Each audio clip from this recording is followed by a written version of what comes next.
Mr. Speaker, the Secret Service has two primary missions: criminal investigations and protection of the President, Vice President, and other dignitaries.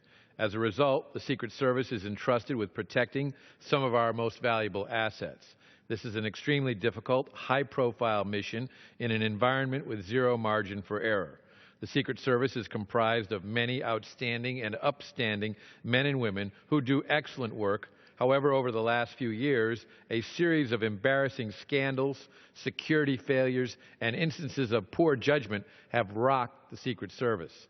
These incidents range from agents' use of prostitutes on official presidential travel to Colombia, to an incident in the Netherlands involving intoxicated agents, to the agency's failure to initially apprehend fence jumper Omar Gonzalez, who was later arrested inside the White House.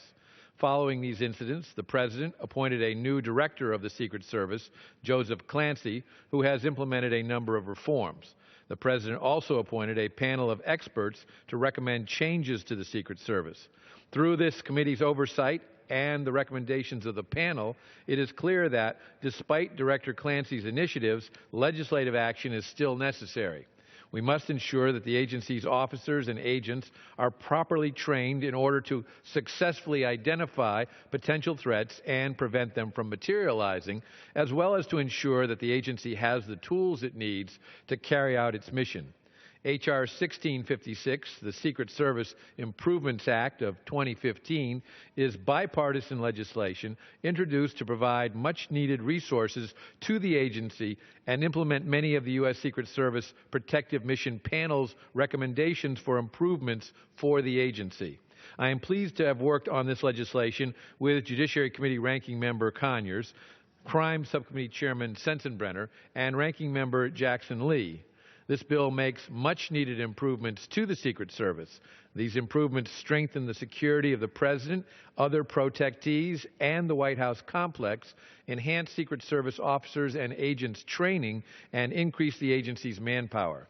This legislation also improves transparency and accountability within the agency by requiring Senate confirmation of the Director of the Secret Service. The person entrusted to not only protect the President, but to also head a $1.5 billion federal law enforcement agency should be subject to the same process of advice and consent of the Senate as counterparts at other comparable agencies. Finally, this legislation creates an ethics office within the Office of General Counsel in order to respond to rectify and help prevent misconduct at the agency. The resources and improvements provided by this legislation will help to reform the Secret Service and to restore the trust that Congress, the President, and the American people must have in the vital tasks that the Secret Service carries out every single day. This bill passed unanimously from the Judiciary Committee, and I urge my House colleagues to join me in support of the legislation, and I reserve the balance of my time. The gentleman from Virginia.